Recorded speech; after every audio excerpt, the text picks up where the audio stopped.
is 5:04, and I'm not supposed to call this meeting to order. Troy is. So we'll start on the agenda. The first thing on the agenda is calling the meeting to order and the election of the chair and vice chair. And you're on, Troy. You were supposed to ask for nominations. Oh, that's right. Yeah. Okay. So, as instructed. first order of business is I will ask for nominations for chair. I nominate Diane Cummings. Second. The nomination and a second. Diane Cummings.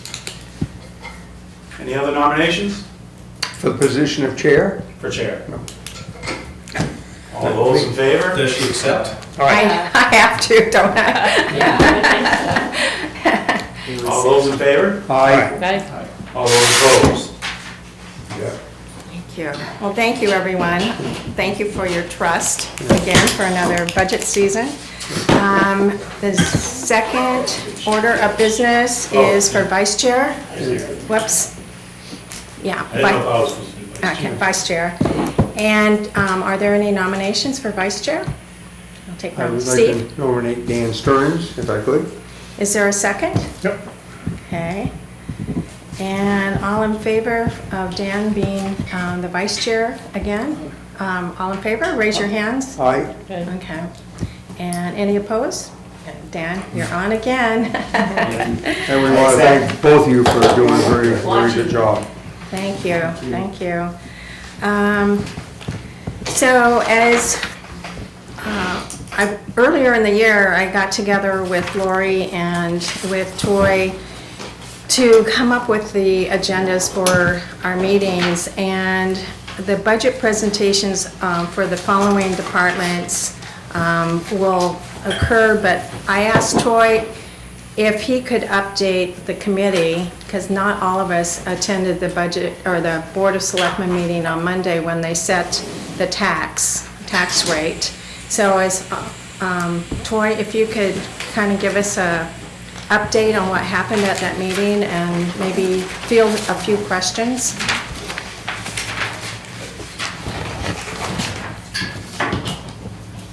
Yeah, sure. So we've had the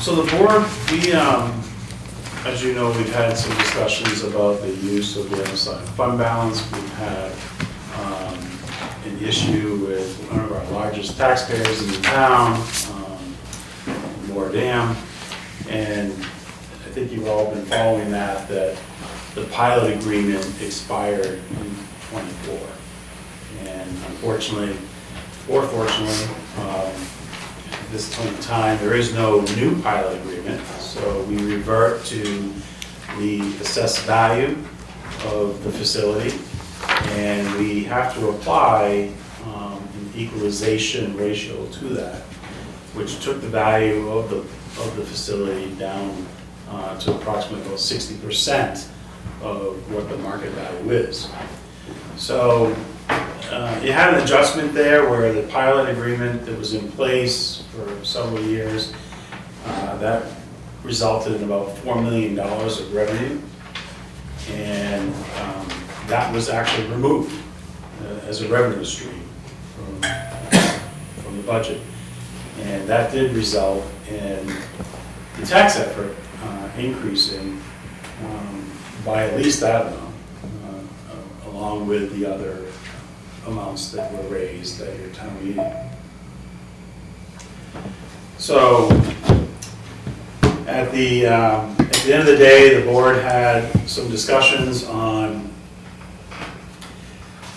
what they could do to try to address that loss in revenue, and some discussion on the use of the unassigned fund balance. We had a couple different scenarios. The board ended up deciding that they would use $700,000 from the unassigned fund balance to help reduce taxes. And we have, once we finalize the rate, we have a total increase in the tax rate of $2.30, which brings it from $22.54 to $24.90. With the rate being set, our tax collector was able to work with its billing services company, and we will have tax bills out in the mail shortly, and they'll be due December 3rd. At that meeting, you also mentioned using part of the overlay monies to bring it down. So that was, I think, 98,000 or 90, it was 90-something thousand. And that was from this year's budget. How does that work? Is that, do you have a, the MS1, do you have a revised or amended, or how does that work? How do you apply something from this year's budget to offset the taxes? So you want to talk about the overlay? Yeah. So the overlay is another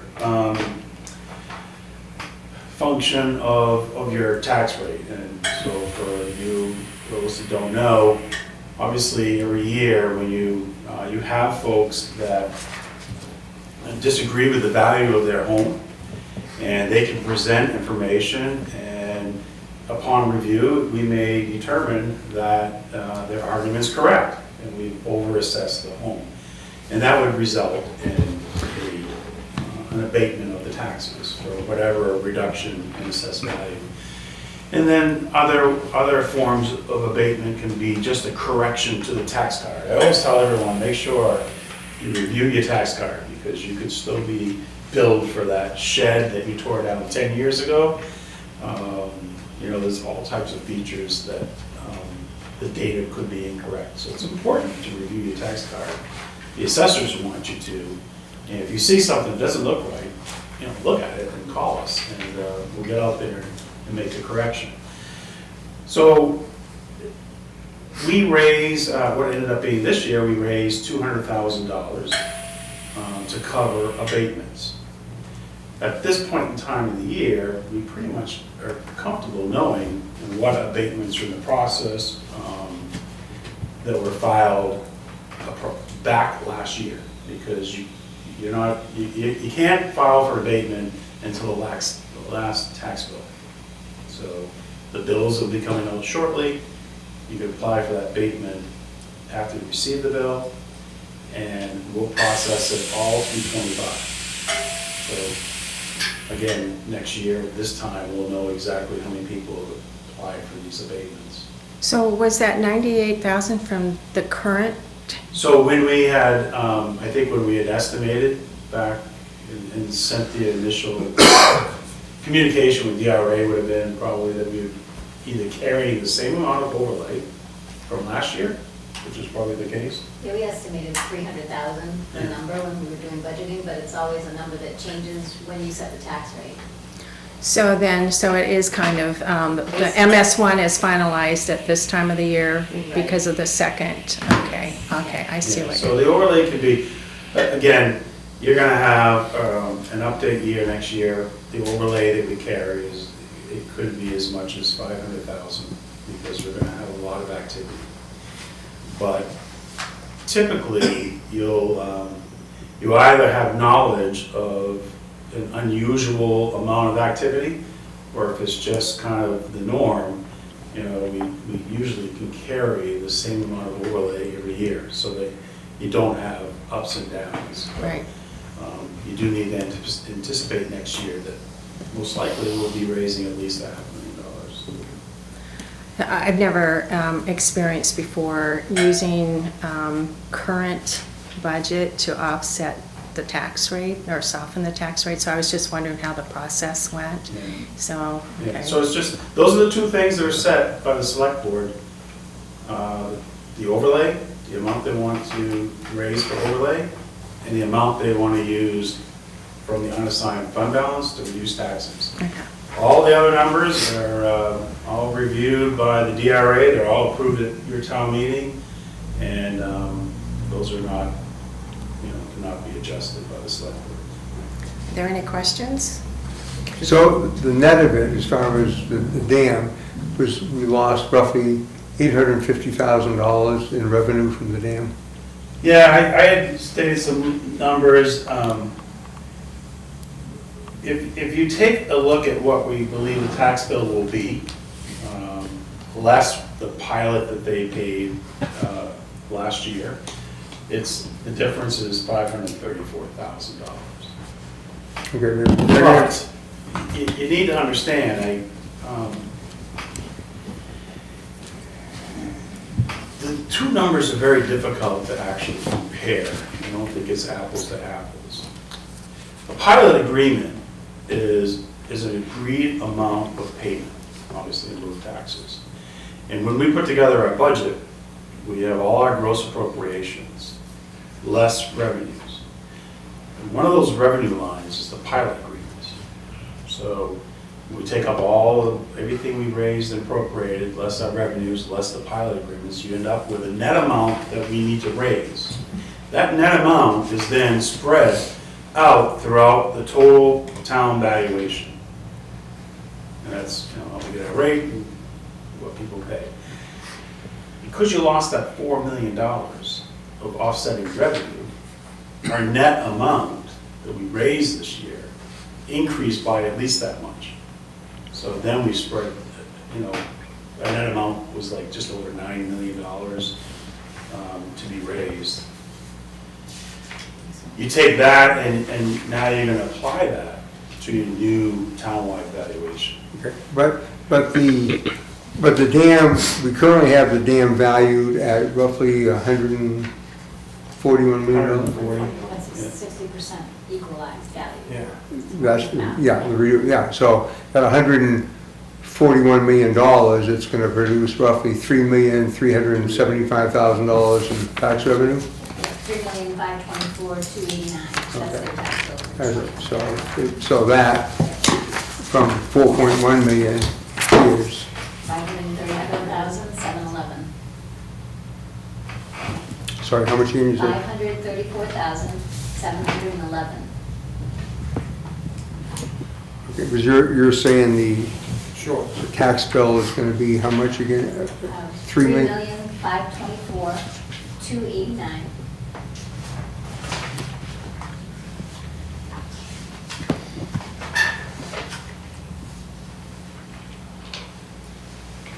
Yeah, so it must not have been 4.1 million, because that difference would be, It's 4,059,000. round numbers, but it's big numbers, round. I mean, obviously, it's striking to some degree. I mean, obviously, we had a meeting in this room thinking that the revenue picture was going to be better, not that long ago, and obviously after Mr. Sansucci's presentation, but this is probably the dam has never represented a smaller percentage of our tax base than it does today. Which will change after the new bill. But not if everything goes up proportionally. A bunch of questions. Bruce?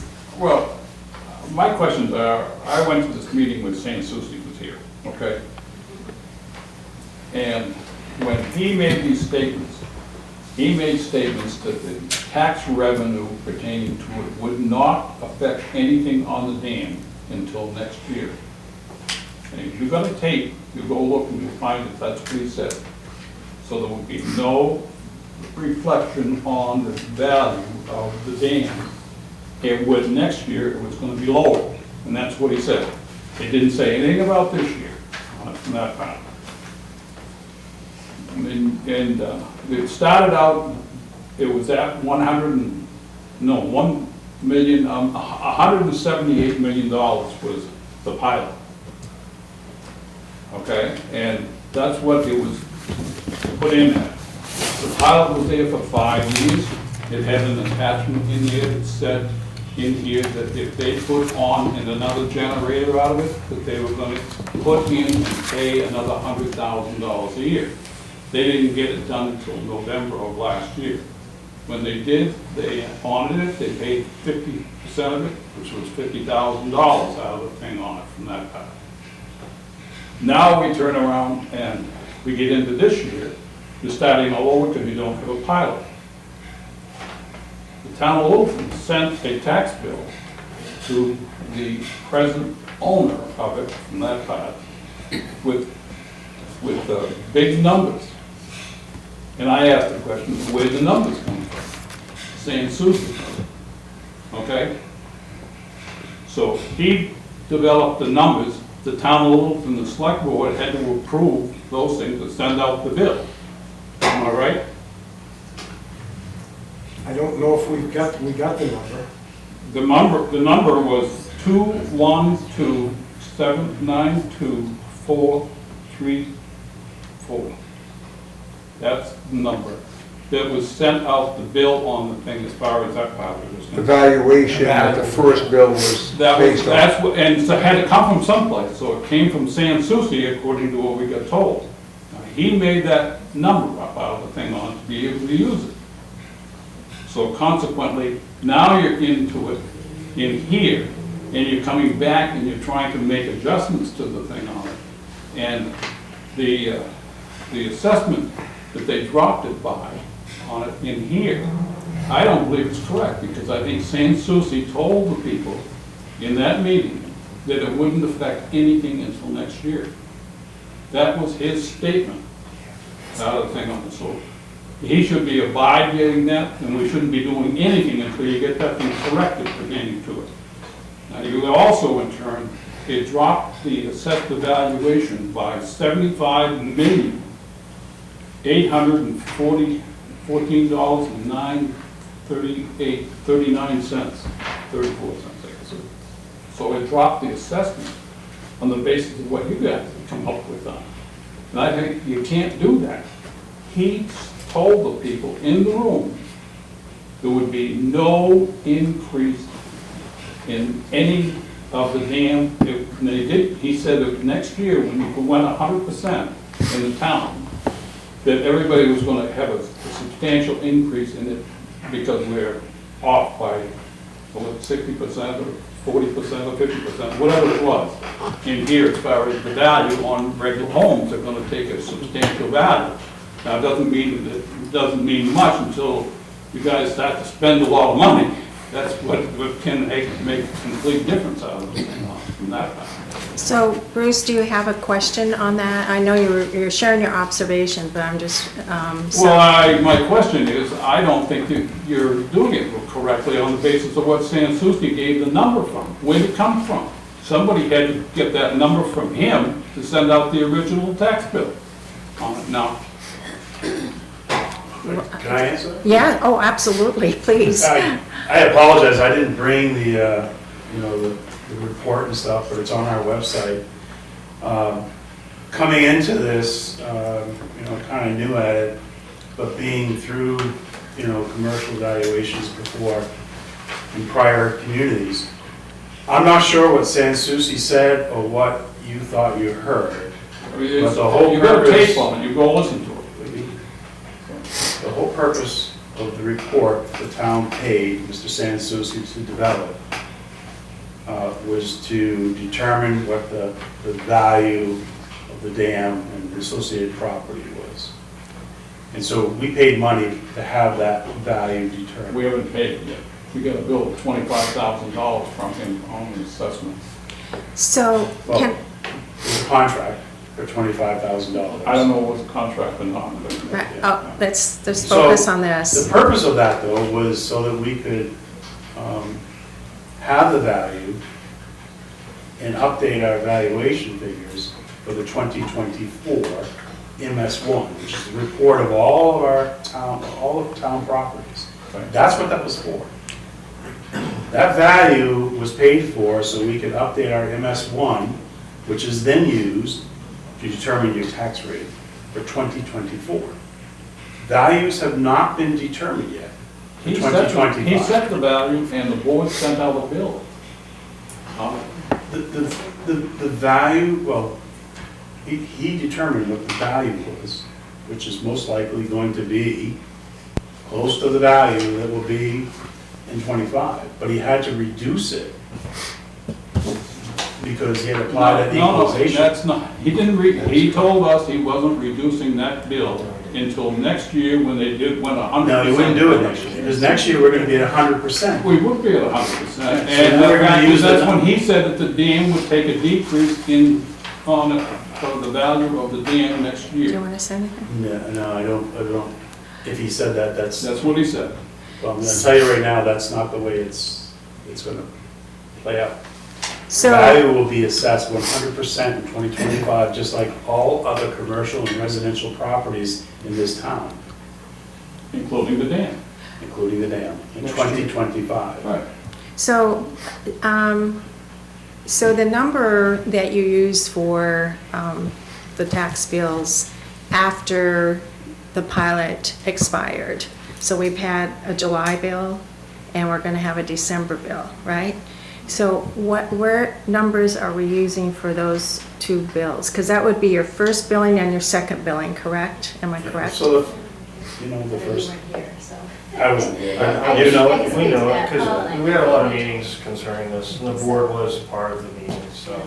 Yeah. Well, there was a clerical error with the July bill, okay? So San Souci gave us the value at 100%. The bill got issued at 100%. You know, it was one of those, we need an amount, and Amy being as quick as she is, and, you know, so good with her bills, she got the bill right out in the mail. And then they called or sent an email and said, wait, that was the 100% value, we forgot to equalize it, you know, down to 60%.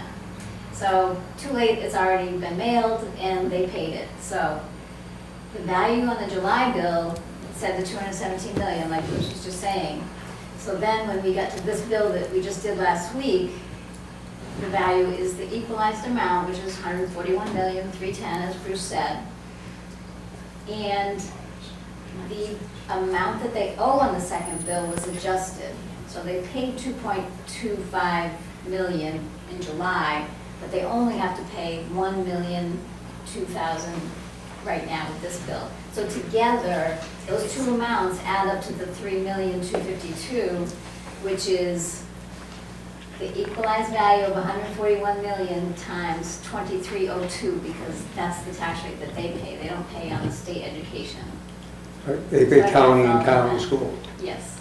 Okay. So they get credit for the overpayment in July, which is Exactly. appropriate. We fixed it in Yeah. the December bill. so Yeah. It wasn't really credit, we just made the adjustment. Well, Right, but but yeah, essentially. essentially. So it was a clerical error that was fixed and made whole with this bill. So they've paid the correct amount, they've billed the correct amount for the Yeah, what was the assessed value that was used on the first bill, though? We had 217,185,634. Yeah, That's for a number of properties all added together. No, that The wasn't. paper, That was only on the basis of the dam. well, that's the total. This is from, I think this is the same thing you're holding from Amy, the tax collector Yeah. today. So she ran a list of all the different maps and lots. There's several, 20 different bills. There's only that add one up. difference. One of them. Oh, okay, only one change? Thank you. So So is then, that the one you want, the For the- 212 million? Is that just Yeah. the dam? Yes. Okay, so he's got 212. Because see, when they give us numbers, they give us the entire. yeah. Yeah, so that's why I'm trying to make sure I'm Yeah. comparing the right numbers for you. So I'm going to kind of draw this to a close on here. Is there, Bruce, do you Well, I have? want to tell you, that the town's making money on it, all right? This last town manager we had signed a contract with the people in here that were the select people who authorized it to do so. We're paying $60,000 a year in month rent on the second floor, plus electricity, plus anything else on it, as far as rent is concerned, or where they're now renting.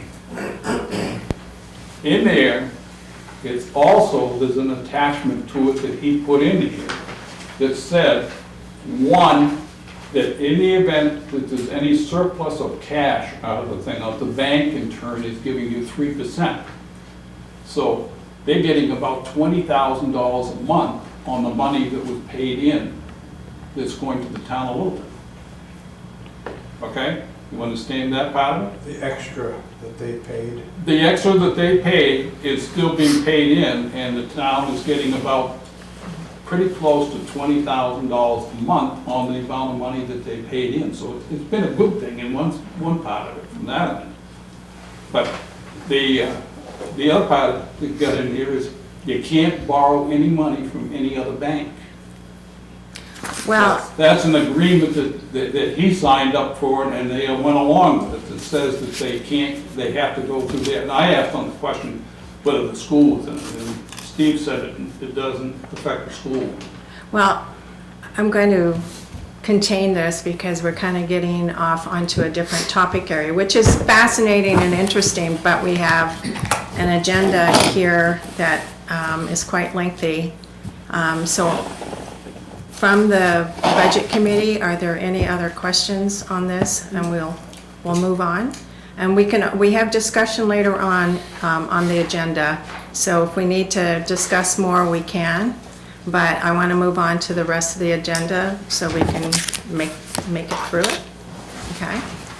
All right. Troy, if you'd like to go ahead and continue with your So presentation. which item are we on in the agenda? Run for. We are, did I lose my agenda again? We're on the executive, the budget presentation in your binder. That would be what page, Lori? Okay, page 1 on your binder. Yeah, I think Lori's going to just start off and give you an overview of the documents that you have before you this evening. Okay, so I've given you a big flip. The binder in the back is the detailed department budget. Go through it, but the packet in the front that's clipped with a list on it. So you have we estimated, it's new this year, the first sheet is estimated 2025 property values at 100%. So Yep. it's a breakdown of just taking 2024 and trying to forecast what 25 will look like. The second page is the estimated 2025 tax rate summary sheet based on articles that we have submitted so far and the general fund where it's at and what the tax rate might look like. This is a familiar form, I think you'll see. The estimated 2025 revenues in the general fund is the third document. And then there's a big staple section that has your general fund. First page is your summary by category. Then you have all your department budget lines, that are totaled by department. And the last page would be the employee benefits in that section. There's totaled by benefits, so you can see that because they're tripled throughout the budget by department. At the end of it, you'll also have your sewer enterprise, fund number 2, fund number 10, parks and rec revolving, and fund 11, transfer station revolving. Those are in the back of the staple packet. And then there's the capital plan that's at the back of the clip. That has your Capital plan. forecast out for each year, what we're looking at for this year. We'll have, So these are the files you sent out by email that either made it or didn't in some And I'm glad you cases. said that because there is a correction on what I emailed in case you Oh. were compared to what you've got there. And it is on the tax rate summary sheet. And it has to do with the very bottom line in the back, comparing,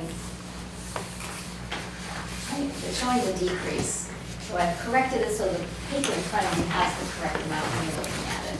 Okay? Yeah, that stuck out quite a bit. The one online that I sent. It sure did. I kept looking at that. $2,200 increase Yeah, there. the decrease. decrease, yeah, I was like, wow, that was good. I was gonna ask how you did it. Yeah, I know. You were gonna pay your bill early, right, John? I was testing you, John, to see if you noticed that. No, I was comparing a $400,000 home in 2024. You can't use $400,000 in 2025 because it becomes a $520,000 home in 2025. So Yeah. it's a real big increase because of the equalization. Well, that Now I have works. it correct on the sheet in front of me, so. Okay, thanks. Thank you. All right. Troy? Any- Okay. You want to start with the first budget line, the executive budget? Yep, that sounds good.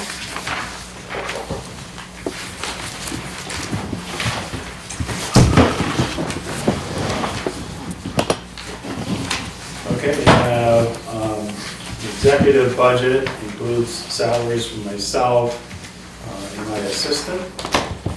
The total appropriation recommended this year is $328,693. That's a decrease of $12,474 from the previous year, or a 3.6% reduction.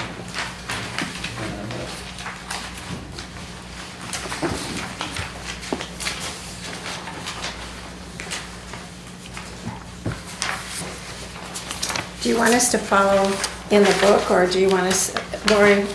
Oh, When you look in your big packet, the numbered pages, that's page 1 is the executive budget, and if you just kind of flip through that, you can see the budget narrative, there's comments about what's changed, there's the details with the expense lines and all, and then you have the summary sheet that you can follow on as well, if you're not looking for extreme detail, but if you want to, refer to the budget sheets, you can find out explanations as to why something went up or down. But, specific questions, you can go through there. And the reason for the $12,000 deduction, I'm always interested in that. yeah, it's kind of deceiving. But the last two lines of that budget, you'll see the health officer stipend and health and safety expenses. And the health officer stipend is $10,000, and associated expenses is $1,000. So $11,000 of this budget has been transferred Okay. to the fire department. Because they took out those responsibilities. All right. Any questions on the executive? Or can we move on to, we just received these packets today, and in talking to Troy before the meeting, again, acknowledging that we just received these packets a few minutes ago, if you go through them and you find you have any questions, you can submit them to me, and I will submit them to Troy. And if we can do that prior to Tuesday, no later than Tuesday, just so at the next meeting, well, actually Monday, let's do it Monday, because we're having the meeting Wednesday of next week. And so if we could have those questions submitted no later by noon on Monday, that gives Troy and Lori an opportunity to address and find the answers for us. And then at the beginning of the meeting on Wednesday, we will address those questions. So hopefully you'll take some time over the weekend and take a look at this. All right. I particularly appreciate the budget narrative notes, rather than trying to shuffle back and forth through all of the numbers. It's like, yeah, okay, that's what I need to know, how much it changed and why. So thank you. Yeah. All right. Just go at your pace, Troy. Okay. Yeah. The next budget is your town clerk. And I just always like to start off just stating what we're recommending with the raise in bottom line and whether that represents an increase or a decrease. So our town clerk budget is $238,817. That's an increase of $18,158 or 8.23%. The drivers, primarily, we have some minor adjustments to salary and benefits relating to the union contract and just cost of living adjustments that are granted. We have $14,000 of an increase here that is directly related to our ballot machine and a tablet, which is part of the ballot machine, that will be mandatory in 2025. So we'll be changing out those machines, working with the Secretary of State's office to purchase those. But that will be that is going to cost $14,000 at this point in time. So is that, no, Go ahead. Question on, elections and, references in the narrative about ballot clerks. I know a year or so ago, we went to a new computerized system where they, instead of using papers to check people off, they have a computerized and scan through the system. Do we still have the same number of clerks working elections, or did that streamline things and make it less labor intensive so that you didn't need as many people or not? Just curious on That's a good email question, and we'll find out. that. Okay, yeah, because, you know, I can answer part. That fluctuates.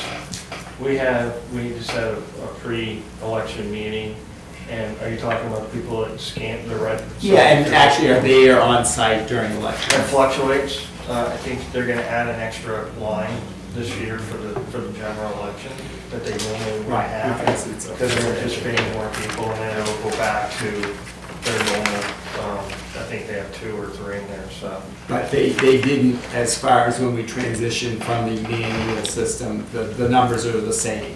Yeah, you still have to have the same people, it speeds up the process. Thank you. It's a good question.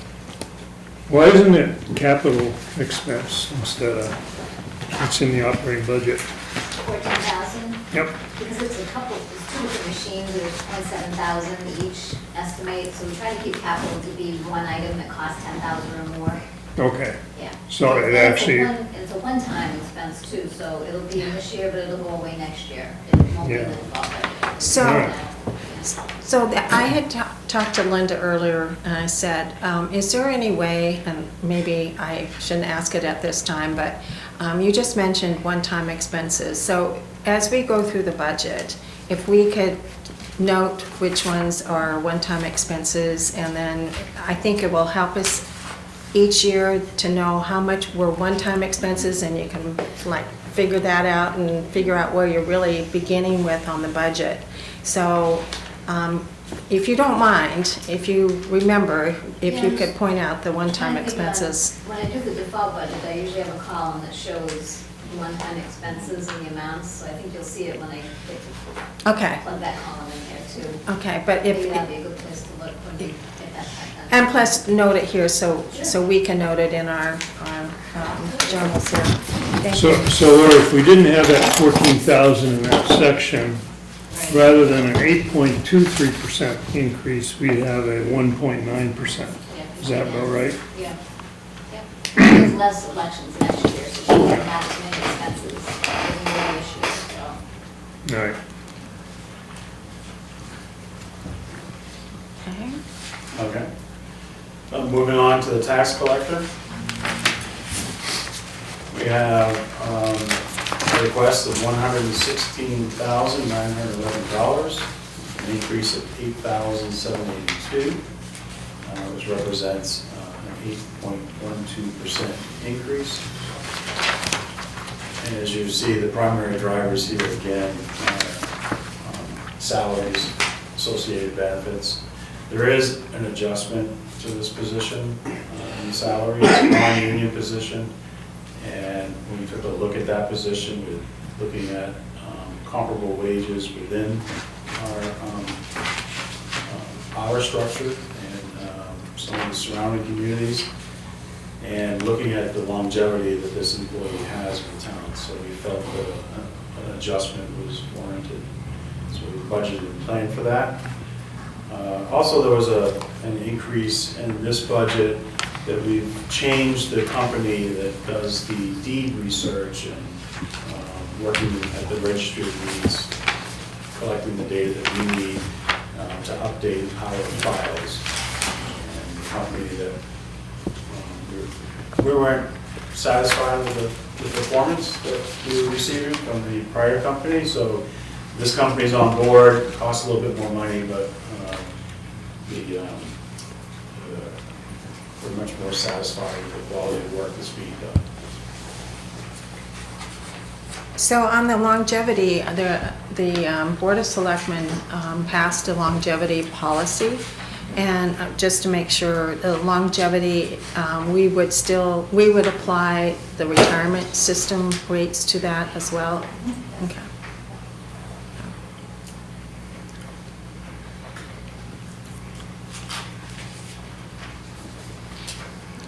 All right.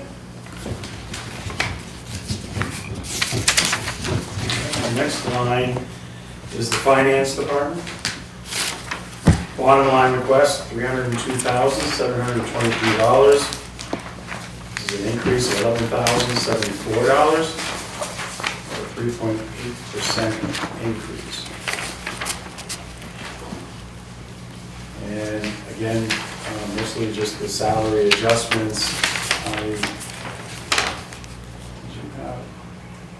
Yeah, so this was also the 7,103, because HR used to be in finance last year, but early this year it was separated, so HR is now its own department. So you'll see in HR personnel, I think it's called on there, a reduction of 7,103 for the payroll company, Checkmate Payroll Service. So you see that finance went up 7,103, but it's a wash. The payroll service did not go up, it's $26,000 for the year, same as 2024. So it does skew the numbers a bit when you split the departments up and get it picked up. Okay.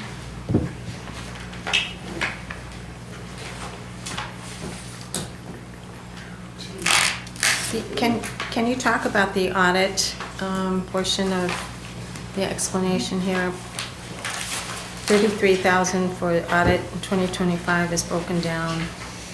And part of that is an audit on the Parks and Rec, right there. Can you? Right, because they, when they do the audit, they have to separate out the revolving funds and things, so we charge a certain percentage. Okay. I haven't really changed it. Each year we charge about $1,000 and $500 to transfer station. They're part of the audit, and so those funds should support and pay part as well, so that's how it's broken down. Okay. All right. I hadn't seen that before, so, Oh, yeah. Yeah, they've been doing it each year.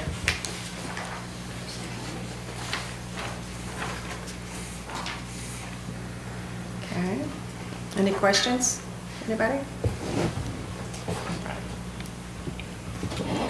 The next one is real property appraisal. And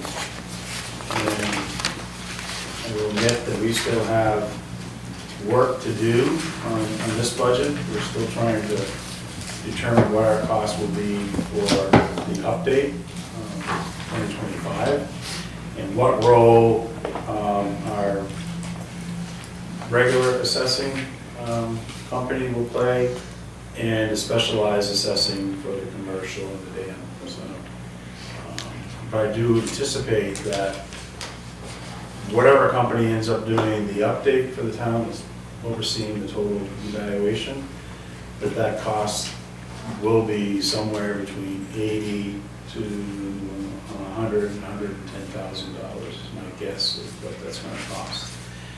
With that being said, we're still going to be required to do the business that we normally do every year, with, picking up the new construction, removing any stuff that was demolished, just updating the property cards, and working with the commercial businesses as well. It's the same thing. So you still have your general housekeeping that we do every year, but on top of that, you're going to have the revaluation. Now, this year, or for this coming year, the revaluation, when you talked about professional services, whoever you use, are you planning to try to get at least 2 quotes on that work, or how is that going to work? Yeah, right now I haven't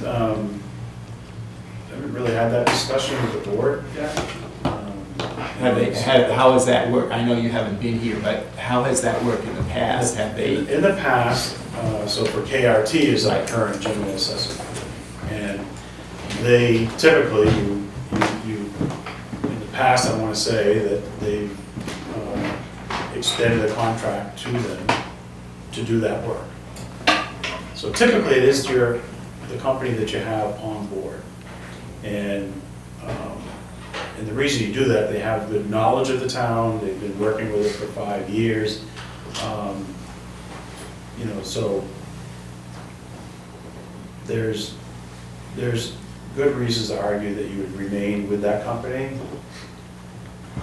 So when you make that transition, if the town's gonna make that transition, it's you do it during the update year, or do you consider after the update's done, having a company taking, a new company coming on board in year 1 and going forward. Then they own the update 5 years out. It doesn't have to be that way, but an update year is very difficult just in itself, and changing a different firm could cause more problems than you want. But it's not to say that towns It have could done be that applicable, before. but Yeah. it's up to you guys. We've put it out to bids before, and the only bid we get It's KRT. Yeah. Nobody else wants to be the firm. And I think I do think that's part of that, well, we're not touching an update, because that's not our work. Yeah. The last 5 years, but we're more than glad to come on. Just so and you know, start we have fresh. tried. So they understandable. would start fresh in this cycle. Yeah. So In this year might be a 2 year or to whatever, just yeah. Put it out to see if you Yeah. get anyone that bites. And So you have KRT for the residential, and you have Mr. Sansucci for the utilities and commercial and industrial? KRT does do some, I'll call it light commercial.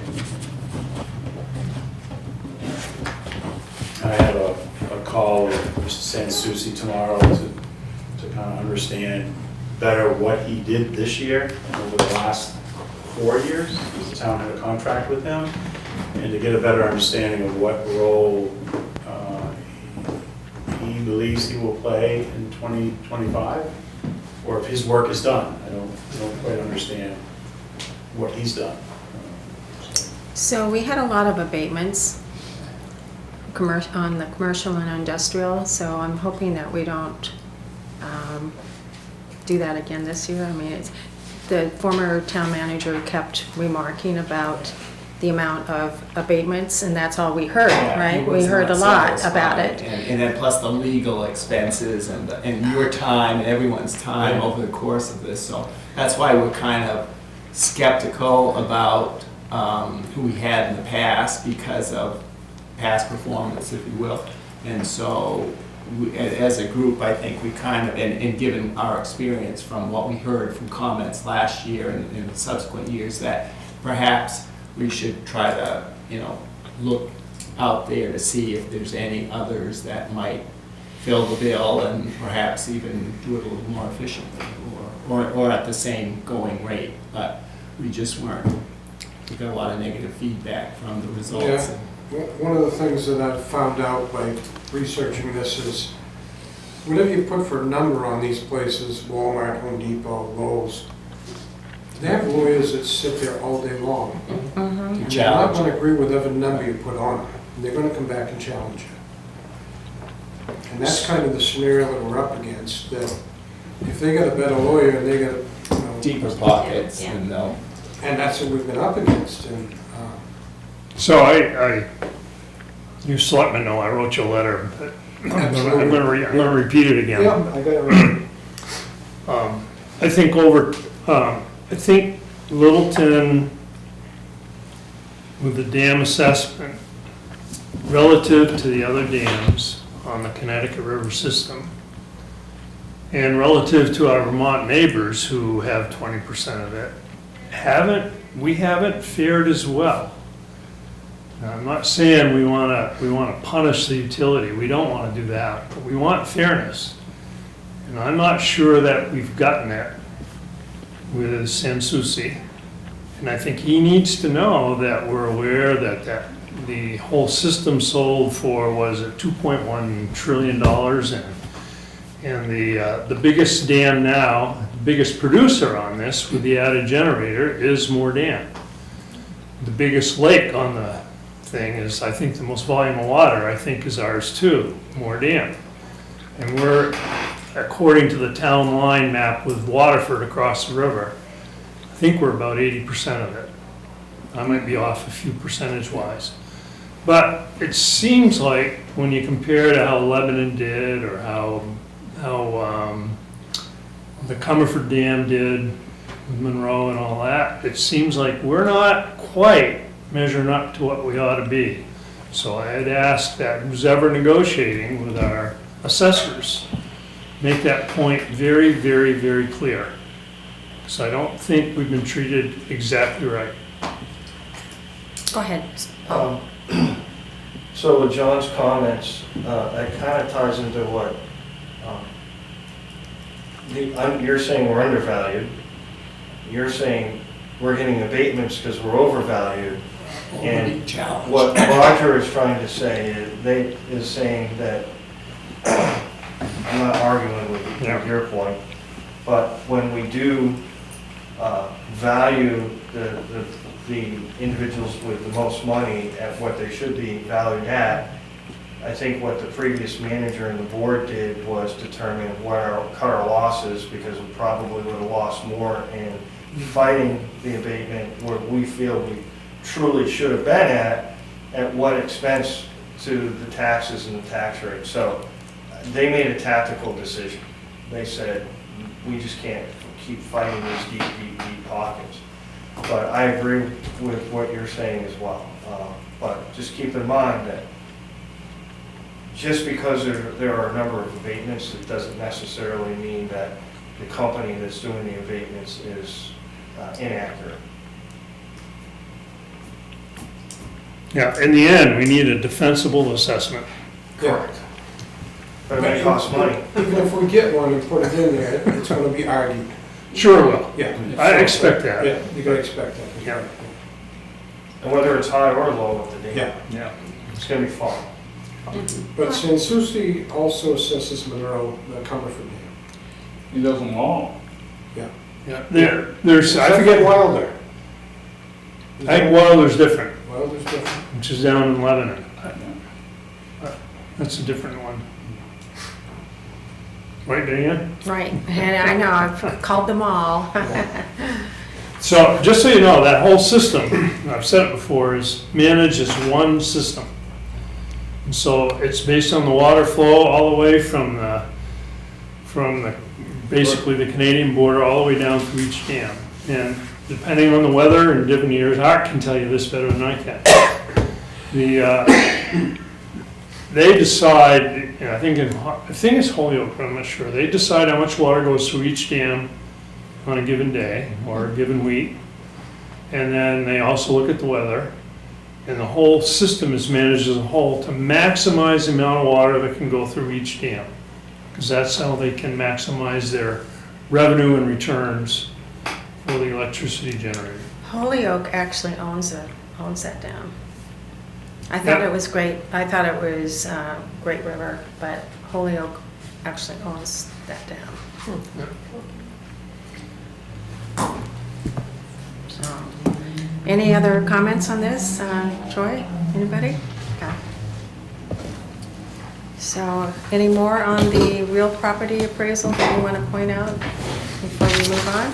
No, just, hopefully they'll report back to you at your next meeting with,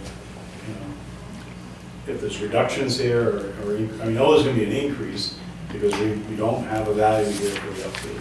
Okay. So.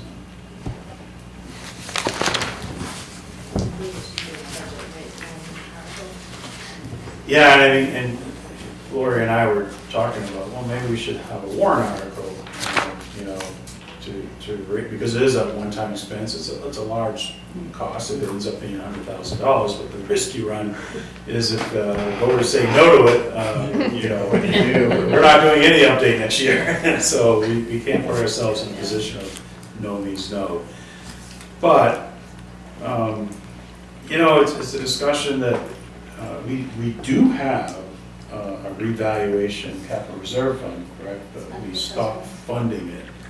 And so it only has a couple $1,000s in it. And, the town may want to consider next year starting to fund each year, so that when you get to year 5, you've already had the money in the capital reserve fund to fund that update. Avoid the spikes. Yeah, because now you're looking at this one-time, $100,000 hit, so if we can level it out and plan for it, it might help. So I know that the board is also considering a policy on not dropping below 80% equalization rate. And just in my conversations with all of these other places that have a dam in their backyard, they basically try to maintain 100%. So they have a statistical reval constantly. I don't know how much statistical revals cost, but they don't let it drop down to 80%. They maintain it at a higher level. So I'm just sharing that information with you, so, to be considered, so. No, like Monroe does a commercial every year. The commercial real estate gets appraised every year. And that's also something to think about, to keep your commercial rate at 100%.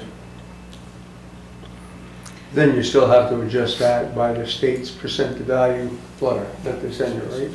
Right. Yeah, I'm kind of new at this, and I'll learn more tomorrow when I have my conference call with Mr. Sansucci, but I believe what this town is doing is that you have a contract with Sansucci to, in the amount of like $24,000 to update your commercial property.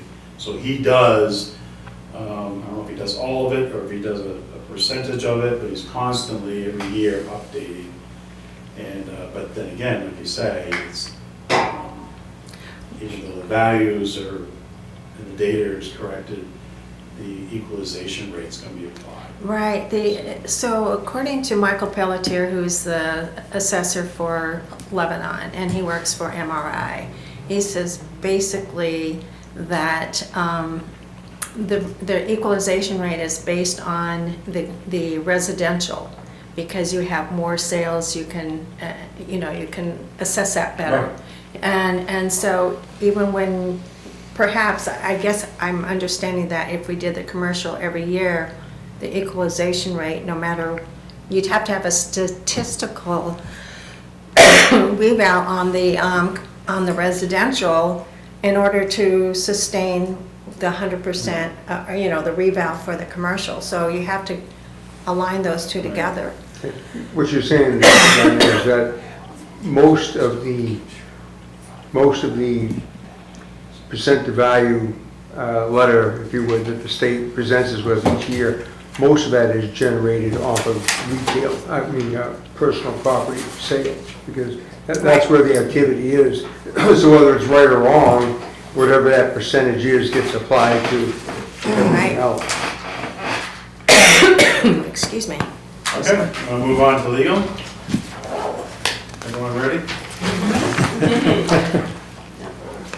Okay, legal, we have, as you see, it's broken out into two categories. I think there's only one line, but we do have it broken out for our general legal expenses.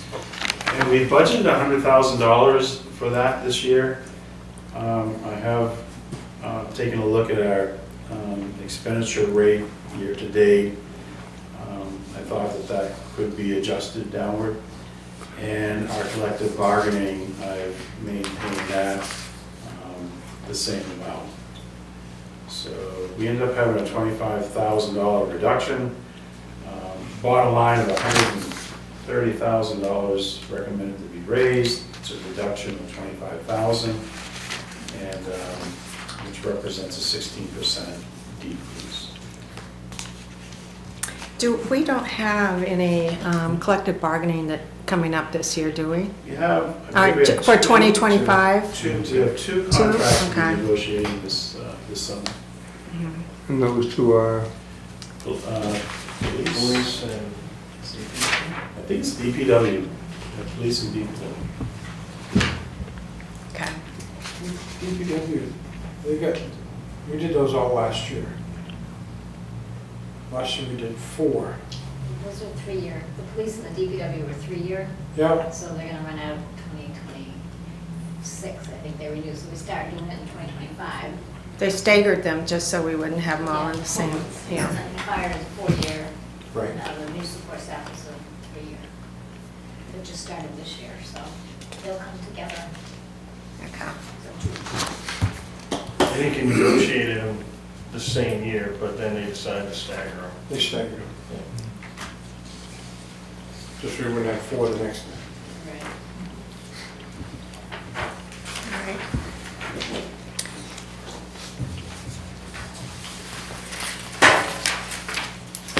The next Next budget is personnel and benefits. And our bottom line here is $249,018. Represents a $10,871 increase of 4.57%.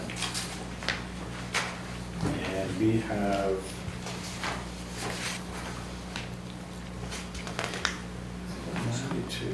for workers' comp. The 10%.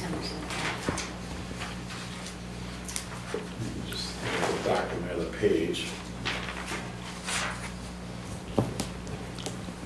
What's this?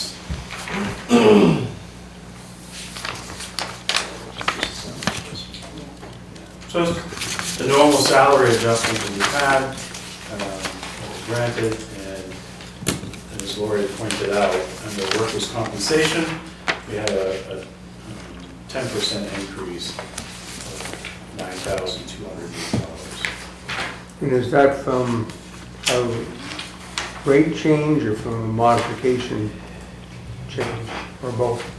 We have a cap agreement in place, so that's estimation. You know, they can't go any more than 10%, so we plug that in. But yeah, it doesn't reflect any audit yet. So we may have money coming back, or we may owe more. We don't know that piece yet. Yeah, the audit would be based on wages actually paid, but I didn't know, but I mean, as far as are the rates changing per classification? No. The rates are held to the 10% cap. Okay, so they could possibly go, the rates could possibly go up 10%. But we're also subject to a mod rate based on our experience? Not since we got in these cap agreements. Okay, so I mean, It's so if we 10% have flat. if we have a bad year, that doesn't penalize us. Well, it doesn't penalize us for them, but it comes out of our pocket, doesn't it? Well, the cap agreement, I believe, ends in 2025, so we're going to be looking to renew, and they may change the rate on that based on. I think it's a risk pool, so as you know, Primex is a risk pool. And so the pool itself is rated, the town itself would be rated, and you know, if usually when you have a serious work-related injury, it might take 1.5 years or 2 years for you to see that, an increase in your rate as a result of that. And then But 5 what years to Lori's- figure yourself yeah, out. so you can have, so that, but what Lori is saying too, they offer this cap protection. So even if you had a bad year, that at least you know that at the very least your rate's not going to increase over 8% or 10% now. So you have that cap at least to protect you, but there is some adjustments and modification ratings that are done to the town and the pool. But is there a mod rate the way there is in normal business? I'm not sure what you mean, mod rate. I think there, I think, Experience? we can get that to you as an email, but yeah, I believe there is. Mod is, I mean, in other words, if you're at 100%, and if you have good experience, then you can actually get a discount, usually about, most of you see is about 25%. But if you do poorly, you could have a surcharge of as much as 30%.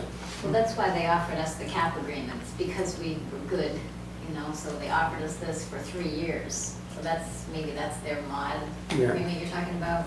Maybe they have a different format. Different format, yeah. Towns That's why historically, though, it's not everybody gets towns those. are historically very poor on their losses. Every town. Doesn't make any difference where. Poor as in high. They really have a lot of losses out of it, whether it's a fireman getting hurt or somebody else. We've had them in the town of Littleton where they've fallen into the dump years ago. Or they collect on, but we've had a tremendous problem in this little town, but every town has the same identical problem, no matter what it is, in town. That historically, there are really bad news on the type of jobs that they have and the demand that they do. Well, we must have did good at some point, because that's why they offered us. Yeah. No, really, they did. They said, because of your good standing, we'd like to offer you this cap agreement. So I've got a deal for you. I don't know if they'll do it again, but we'll, you know, It's pretty good that we got some recognition of that, because, Yeah, you know, the jobs are varied, like Bruce said, you know, you get the guys on the road crews or at the dump or whatever, yeah, fire, right, and police, of course, but there's a lot of variation, so safety is really, Well, we've had a good record, I guess. it's a frame of, it's a set, how's it go, a state of mind, but you gotta work hard to get that. And our department heads work hard, you know, making sure that Yeah, we have the right equipment, clothing, training in place to prevent that. We also have a committee that gets together, made up of management and labor. that's great. And we get together and we Yeah. review, you know, they call it near misses, so where there was actually no loss. Ah, good. Good. But Yeah. it could have resulted in something. No, I'm familiar with that catastrophic, stuff, so, yeah. And I was able to participate in the last meeting, and I have to admit, it's probably the most engaged meeting that I've seen in many, many years, so Great I to was hear. impressed. Yeah. So the fact that you get that cap offered means that we are doing a pretty good job relative to other towns. Yes, I Yeah. believe, yeah. all right. Welcome, John. No, it's fine, it's fine. You must, some people have to work, right?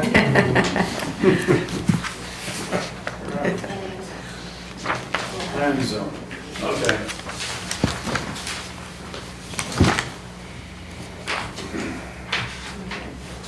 Okay, we're on the planning and zoning department now. Bottom line's $115,084. It's an increase of $17,098, which represents a 17.45% increase.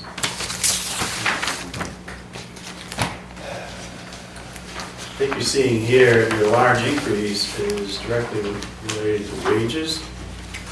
This is, I believe, as a result of the union contract that was approved. This position is in that union contract, which was new, and there was some adjustments that were made to salaries in that contract. Just to explain a little bit too, when you see the 19% compared to 2024 budget, 51,008, and 2025 budget, 61,695. There was an increase in 2024 that doesn't show in the 51.8 because it was voted in a separate article vote for the ASME contracts, and how we vote that separately. So it kind of skews it a little bit, so, you know, I don't want you to think that it's that big of an increase this year. It was more of an increase in '24. It's last year's budget Yeah, plus the warrant article thank you, yes. as a base, the It's base. missing. Yes. And you don't have that base reflected So here. I just want to explain that. I'm glad. Glad you pointed that out, because I was not aware of that Yeah, myself. That's why she's sitting So, here. so that's your 24 base that was not adjusted by the union contract that was approved in 2020. There's a 4% increase in 2024, that's all, 2025, I'm sorry.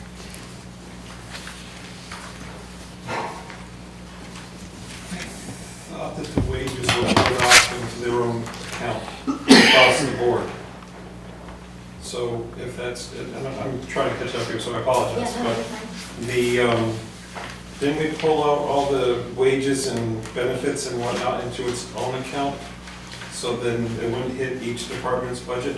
Oh, well, no, it's in each department's budget, but there's also a summary sheet included at the end that totals them all together, so you can see them grouped together, so you get a total cost as well. So we're on the zoning department right now, right? You're on- We're on the zoning department right now. Yeah. And if I look at, there, you have a separate, I'm gonna say jail account Yeah. for total personnel and benefits, and the zoning officer is in that. Is that, are we double counting? No, the personnel up above is actually human resources, they call it personnel, and probably the and benefits should be crossed out because there's no benefits in that budget except for that employee. Okay. How many employees do we have in the zoning department? So her benefits are listed as health insurance, life insurance, disability, social security, you can see all the, Yeah. yeah. it's still in every department, but if you flip to the back of the packet, there's one that shows. Oh, all your okay, now I understand. Okay, sorry. I hadn't caught up yet. That's okay. Sorry then. That's fine. Did you tell John we elected him as new chair?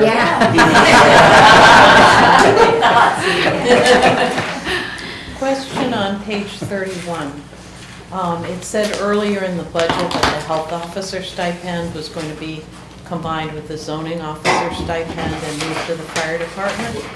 That was the health officer and the health officer expenses was moved to the fire. Okay, well, it said in the narrative that it was going to be combined with the zoning officer stipend and moved to the fire department. That's, Right, page 31. that would have been way back at the beginning. Because I remember thinking, oh, good, I'm glad that happened. I thought that made a lot of sense. So, It was in the narrative. Um, Did I miss it is on, Because it was changed. Okay. What was it? Page- It would be executive, right? page 1, next to the last line under budget narrative. For the health officer combined with zoning officer, yeah. Right. So that didn't happen. Sorry, it did change, so yeah, it's not gonna happen. There was a discussion, Yeah. and I think that I just want a little more time to really understand what's going on, but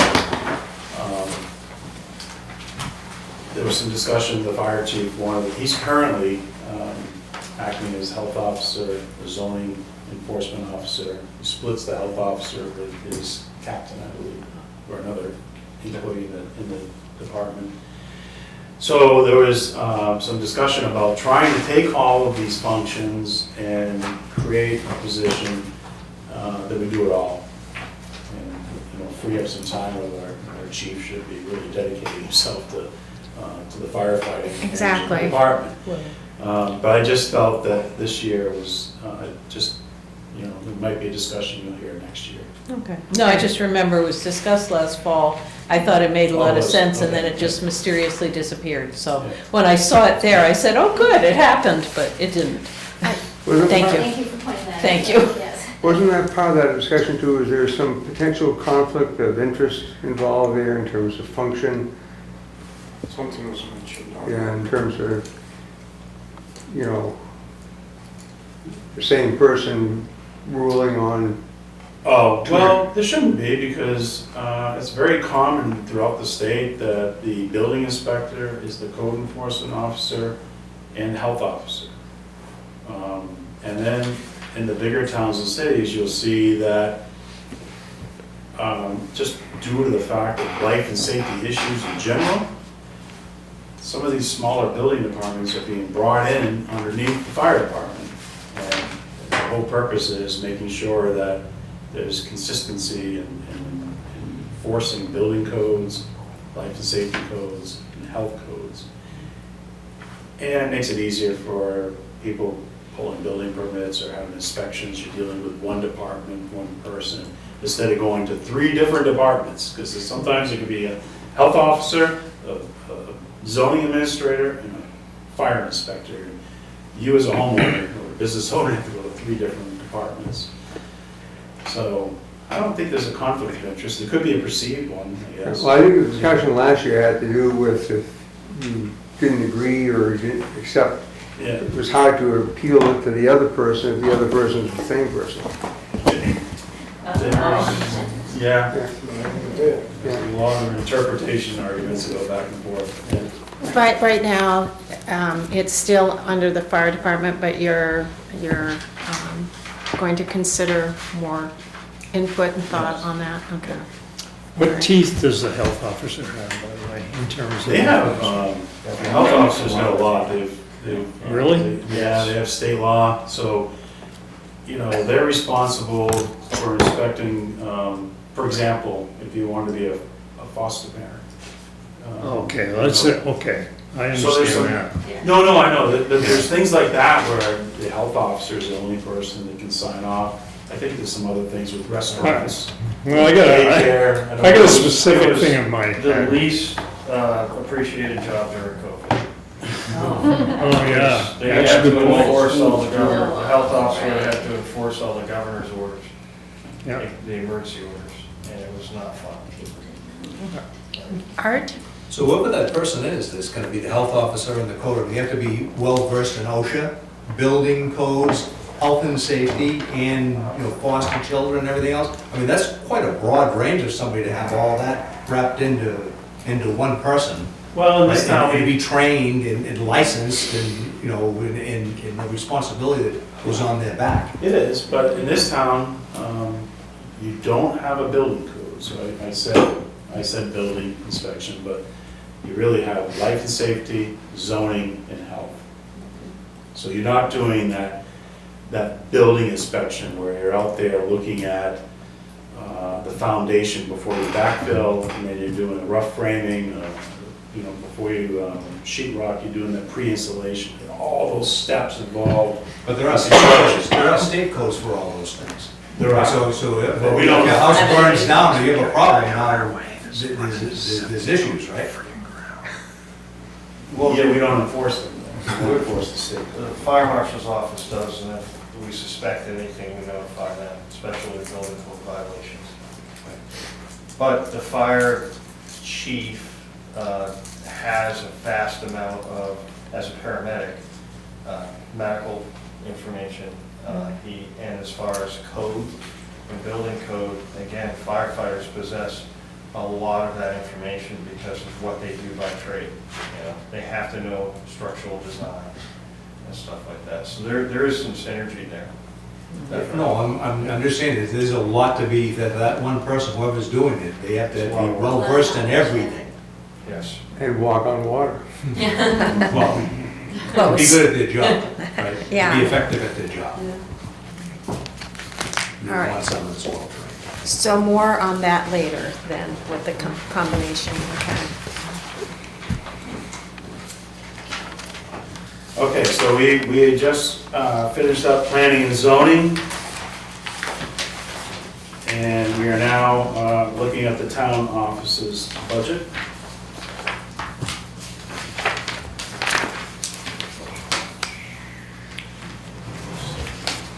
Okay, so the town office's budget, the budget request this year is $199,127. It's an increase of $11,440. Percentage increase of 6.1%. The one thing that stands out here is you'll see a $14,600 increase in our data processing. And what that represents is we are planning to switch over to Office 365, which is a cloud basis. You know, I'm assuming a lot of you are running businesses, you already have this in place. But it will, it's going to be a cloud-based system, and it'll be a lot easier for us to access our files at any time, anywhere in the world. You have the backup safety, cloud-based backup system, and it's backed by Microsoft's ability to prevent viruses, all that nasty stuff that can happen today. So we're looking to implement that, as well as, what's the requirement, Chief, for Sieges? you have? Yeah, what is that? So in order for us to, criminal justice information system is the system that we use to store our records and information in law enforcement. And as the police department, if you guys recall, we did have a warrant article last year? Last year, or the year before? I think it was last year. Yeah, and you saw similar updates for us, but it was a bigger number than what was here. But part of that is mandating that we become a .gov, because we're .org right now. And the town needs to go towards to become a .gov as well. It's a higher level of security that the government requires. I mean, even our own IT is constantly being bombarded by Chinese and Russian bots and internet thieves. So CGIS requires that we go .gov. In order for us to do it, the town has to do it. The other thing is that you need to realize by going into the cloud, that eliminates our need to purchase multiple servers to store our data. Servers can be $20,000, and they used to have a lifespan of about 5 years, and now it's probably 3, if we're lucky. So this transition, this 14,000 you see here, other than the licensing and the annual licensing and maintenance fees that are going to be perpetual, so the age that we live in, they're not going away. This is the end of the full update. It will allow us to complete our update and allow them to do their update as well. So in essence, you're saying this is not a one-time purchase, basically, it's gonna be a continual No, what over I'm the saying years. is that the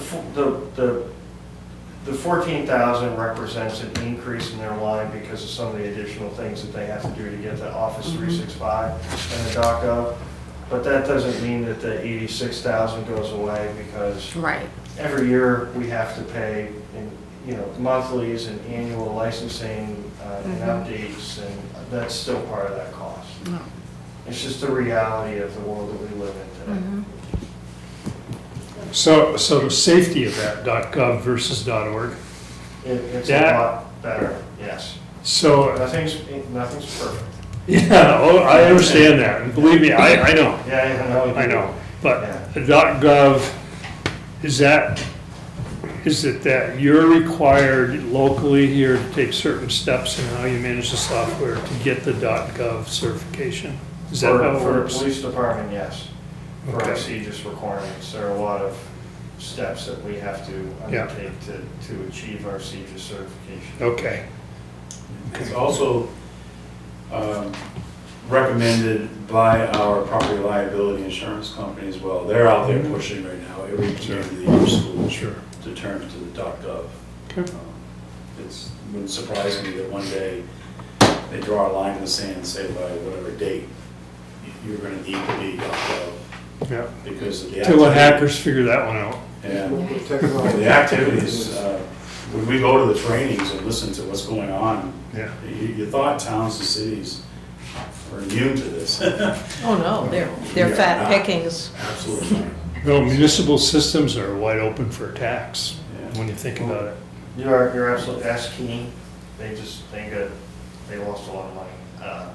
Our IT company is very good at our protection. In fact, I have a project that I can't complete because every time the vendor wants to access, they won't allow the vendor to access, so it's a constant back and forth and try to get this complete because our provider is extremely security.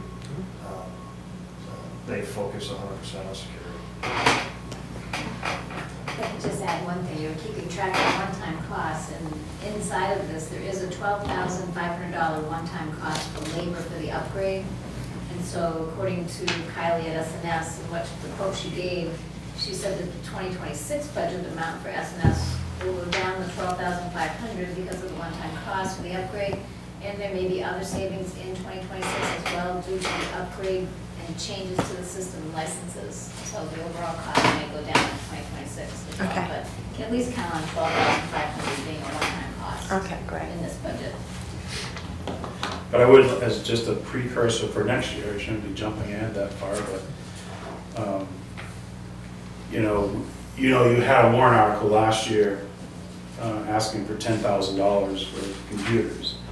And, I'd like to see this budget actually have, as in the operating, a line dedicated to updating some of our equipment and stuff. So if next year, sitting here this time, we see some reductions because of this transition, most likely I'll be proposing that we take that and start investing it into our workstations and other equipment.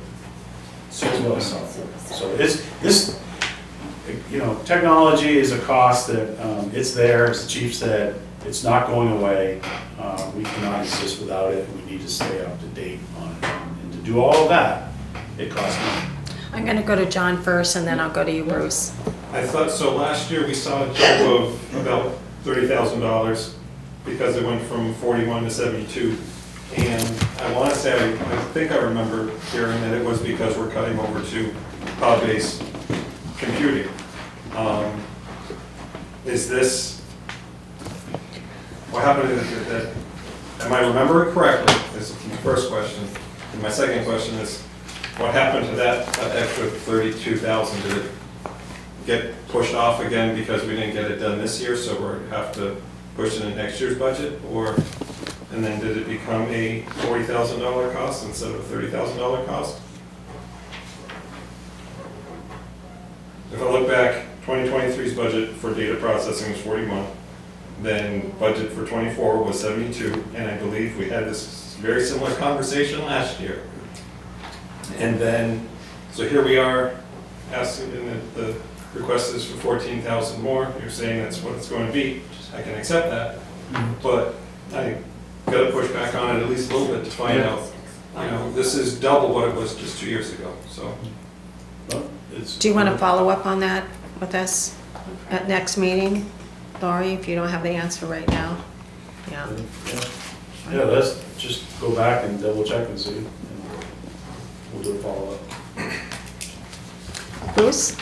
My question would be, based on population, out of a certain, like in New Hampshire, a city in turn has to have a minimum of 10,000 people. There are different rules for cities, not than there are for towns. My question would be, if you get towns that in turn are got 6,000, or you got somebody that's got 3,500, are the same rules and regulations in there are there for police departments? In other words, you can be really a great police chief, but you may be going over what the rules are pertaining to the populations out of it. So I'm asking if you should be asking the questions out of it. No, there's no difference in population. Department of Justice makes the rules for all departments. State? So, same with juvenile law in the state of New Hampshire. I mean, laws and rules still aren't based on population. I know that cities, Except for to jurisdiction. be declared a city, you gotta have 10,000 people. Right, I understand that. Yeah, so But there's the very few federal cities. government doesn't care. So the .gov. But for our DARPA, Yeah, for our okay. CJIS requirement. Any other questions before we move on? And John, if you could format that into a question, just so, because it's hard to take minutes and everything else. Yeah. You got it? Okay, all right. Good question. Okay. Why I jumped so much, but- I could tell from the expression on your face. Didn't see that. I love that. Maybe we get the project moving on faster than we thought. Your next budget is the cemeteries, groundskeeping cemeteries. And that is an amount that we raise and appropriate, and we give that to Lindale. Glenwood. They request, they level funded their request, I believe, this year, $107,085, 0% increase. And I have to admit, cemetery that they maintain, they do a wonderful job. Oh, they do. One of the comments, when I first drove through Littleton, when I drove by that cemetery, I was amazed. I figured it was a private cemetery, because I've not seen a town maintain. They're on top of it. Yeah. We outsource that. That's what Glenwood is, a private company we hire for the maintenance. Am I saying that correctly? No, it's a Yeah, I think it's a it's a department. privately owned entity, I Glenwood? believe. No, it's separate. Huh? It's Yeah, privately owned, isn't it? privately operated. Yes. And, budget for. We underwrite them. Yeah. But there are a bunch of local small cemeteries that the town in turn let them take care of and doing it. Yes. Okay. And they take care of St. Louis. Yeah, Mhm. And they pay their fee to the board as well. Right, Right. yeah, St. Rose does, yeah. I think that's groundskeeping and plowing and whatnot too. Somebody does everything. I mean, that's just to supplement their budget, they put in a whole bunch of money. Perpetual care didn't prove to be as perpetual. well, All right, the next budget is total, is our insurance. This is property liability and the deductible that we carry. We have a $1,000 deductible for any event. And so this is where we would charge those deductible fees to.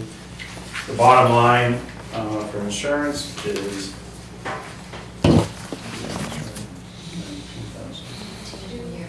oh, that's right, okay. So it's $92,086. It's a reduction of $65,716. That's why I thought I was reading something wrong. And, or a minus 41.64% reduction. Now, what's happened is Lori, this year, has changed, our policy was a July, June policy. So we were, which makes it very difficult to budget. We're a calendar year budget, so she was able to take advantage of the opportunity to change the policy to a calendar year budget, align it with our budget. And so what you see here is only 6 months of insurance premiums. So that line will go up next year to the full value. Wasn't because we got a rebate. Yeah. Thought that was pretty cheap for all the properties you have, you know. If you automatically started getting more certificates of insurance anytime apply, no matter whether it's the police or anything else on it, you probably would do better on your cost out of it. But you should be asking for certificates of insurance from any contract they have to, but you need to have it from anybody that's applying for any parades or all that stuff. They need certificates of insurance with the limits of what the town carries, not just the fact that they put a minimum. Yeah. So we already budgeted for July 1st, 24 to June 30th of 25, and this is July 1st through December. Yes. It's $92,000. Yes. So that's actually representing a fairly decent increase. 7% cap agreement on it, so, So 7% increase. yeah. Well, we're going from 144 to 184, right? That's more than 7%.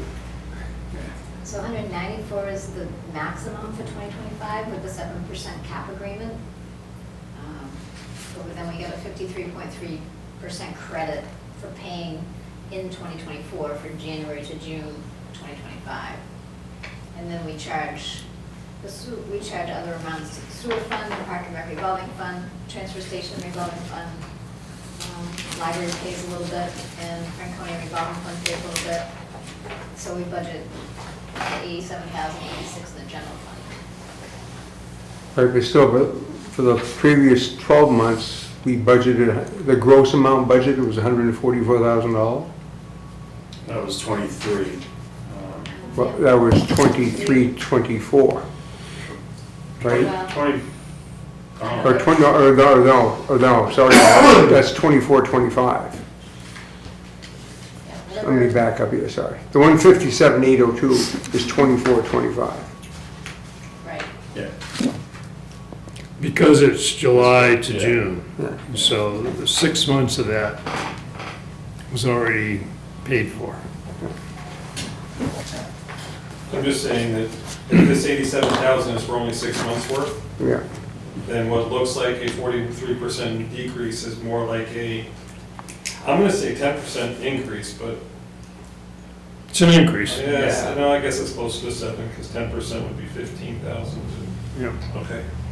So, but it's definitely not decrease. no, but the new number, 92 times 2 is 184 against 157,802.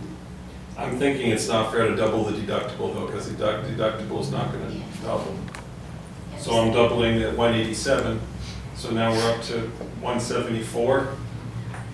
That is closer to 10%, but then 10% of 57 is another 15, almost 16,000. So you add 16 to 155, then you end up pretty close to the 173. So it's about a 10% increase, give or take. So for a 7% cap rate, kind of makes sense. It's a shakeout year in a new system. They time it to our budget, so I say, let's ride with it. Yeah. There's just not a decrease, is all I'm saying. Oh. What is But I like your- 40% decrease, is actually 7 or 8% increase. Oh, the same. In the current world, if anyone's insurance went down, it would be a miracle. But we'll be, getting through this transition will be nice because Lori will have a firm document that says exactly what the cost is Right. for 20. I think it's a great idea, I mean, but Yeah, you can't we should really expect provide- that 2026's budget is going to be Right. 15% higher than what we have last year. John, I think your math's good, but You are correct, yes. Do we have more? You gotta advertise it. Advertising, yeah. Advertising, registration, two little ones at the end, advertising and other general government. Grant Service police. Oh, I thought it was all police.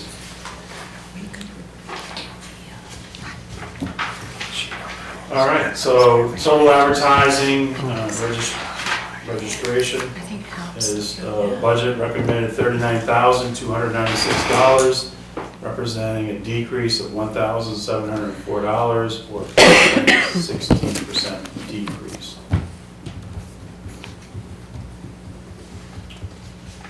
So this budget represents our media services for Zach here doing his services. Exactly. And then all the town report publication, advertising that goes along with that. Duties that went down, yes. Is that it for the agenda, for the department presentations? I believe it is. So, the next thing on the agenda is open discussion or any questions, or if you have specific things that you want to talk about for 2 minutes. This is basically something that you had suggested several years ago about having some time at the end of the meeting. So go ahead, John. My thinking is we're getting hit with a 10% tax rate increase this year. And if we, Or last year. over last year. Yeah. What was just voted in is 10% higher than what people were paying before. And so now when we look at, well, now we're looking at 2025 and I'm seeing some percentages that are kind of scary here given that last increase. Is there any possibility to flat fund or a level fund here? That's what I would request that the select board do here, is to try to level fund because we've got a pretty big jump and we can't keep going on that path, is all I'm saying. Services, nothing's free and services cost, and there's definitely the right balance to find between services and cost. So, but representing the taxpayer, I'm sitting here going, this is a scary number for a lot of people. Well, continuing on what you just said, so at the Board of Selectmen meeting on Monday, they voted to use $700,000 from the unassigned fund balance, undesignated fund balance, to offset the taxes. So I may have this wrong, the interpretation wrong, but, so I think we're already $700,000 behind or ahead, or however we have that impact. It's like paying off your credit card. We have $700,000 that we have to pay off somehow, because next year when we set the tax rate, we're going to have to encounter that. We kept saying we can't keep buying down the tax rate, so we did have to adjust this year. So how are we going to adjust the $700,000 so next October we're not, facing high again? And is there a goal on how to wean ourselves off of using unassigned fund balance to lower the tax rate, maybe we need to think about lowering the expenses at the beginning, right? So we're not having to adjust to lower the tax rate. I know that this was partially due to losing some revenues and whatnot, but what is the goal for next October? Maybe we have to come from that area and work backwards. So how much do you not want to take out of the unassigned fund balance next year in October? I mean, are you saying we're gonna cap it at 300,000? Are you gonna say we're not gonna borrow anymore from our unassigned fund balance? You know, we're gonna have to catch up sometime on that. I don't know if I made sense there, but. No, it's, you know, I can't answer that question here this evening, but what I Right. had told the board is that I want to work with the board over the next few months in developing a fund balance policy. And that's going to lead to a lot of discussions about, you know, the first basic discussion is going to be, what is the minimum that you want to maintain in your unassigned fund balance? You've heard this when we sit there and talk about tax rates, and you hear ranges of 5% up to 17%. So the board, in working on that policy, will, I believe, will set a target of a certain percentage that we're going to retain. And I don't know if you're going to be able to meet that target in your first year, but at least we have a written policy, and it's a guide that we're going to use to try to get us to where we want to be. Then that's the best answer I can give you this evening. And I'd like to see the town not rely on the unassigned fund balance to reduce the tax rate. I'd like to see the unassigned fund balance be maintained at a level that we feel is responsible, and that when we exceed that percentage of retention, that instead of using it to reduce the taxes, one time, that one tax year, that we actually look at ways that we can expend the money on one-time capital needs. Or ask the taxpayers if they want to take some of that money and transfer it and dedicate it to a capital reserve fund or expendable trust fund. You don't always have to buy something.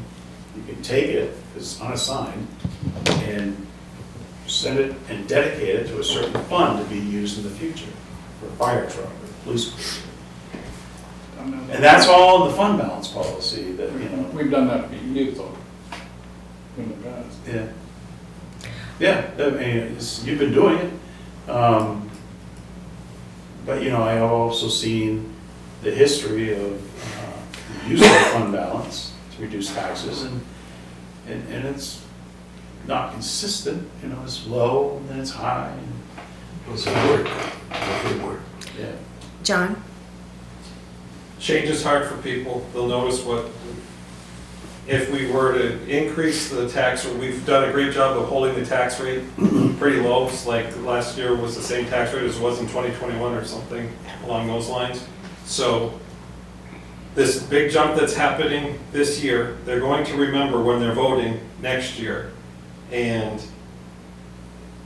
they're probably going to vote it down, almost any budget that we put in front of them, if it's an increase. It would be my gut reaction to this. And so I would suggest that we start planning for it.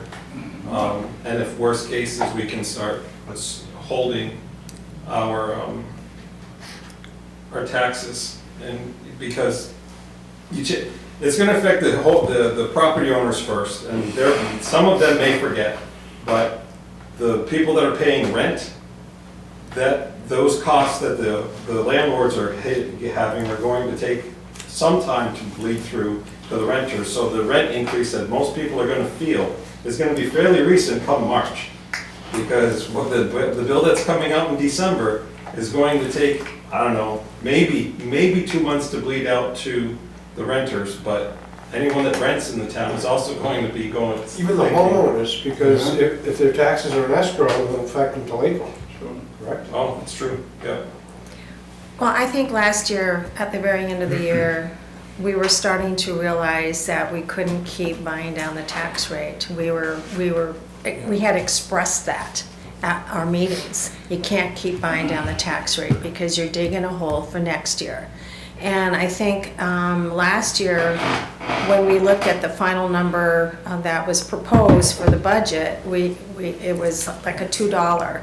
But we were saying, okay, we hope it's only $1 increase by the time if you use unassigned fund balance to offset some of it. But as Roger pointed out, in the last couple of years, we've applied enough money to buy it down 50 cents each year. So we really got $1 behind on what the actual tax rate was. So, and then we had this year's budget, what the people voted in March, we hadn't even really applied what that was going to be. So we had $1 plus. And again, John basically at the Board of Selectmen meeting basically pointed out we have to control our spending. So that is why I asked at that board meeting, now that we know the numbers, are we going to approach this budget a little bit differently? Because at the time we had the meeting earlier and we said 3 to 5%, which I would love to keep at. It was kind of just pulling a number out of the air at that time because we didn't have the information. So it really is up to the board and the town manager to give us at least a 2-year plan here on how we're not going to use the unassigned fund balance to buy down the taxes. I guess there's a lot of unanswered questions before the revow and everything else is next year. You know what I'm saying? But the reval just spreads it around different to different people. It's the budget in the final end. It's the budget in the final end. Historically, you people do a very good job and have some years out of it. But historically, in the town of Littleton, they spend it like it's water. They have no answer to saying no to anything. And you're lucky if you can in turn do what you're talking about, to get somebody to analyze it and look at it. They just don't. Historically, they just voted on it. The other thing you got is your county tax. I don't know, you're gonna be discussing that at some point? I don't know, Bruce, because I don't know if we need a representative from the county. I don't know. Well, there's some things that the county does that are wrong. They're taking people in there from Vermont, and we're subsidizing all that, and it shouldn't be. I know 2 of my friends that have had parents that get in there from Vermont, and there's something wrong with that going on, because people should be Grafton County. Oh, you mean the nursing home? The Yes. nursing home. Yeah, and it's just not right that they're doing that. John? And the only other one is the emergency vehicles should not be, any town in New Hampshire or Vermont cannot sustain having an emergency vehicle. It should be through the counties. They do that in Florida. And it should be all governed and operated through the county form of government. John?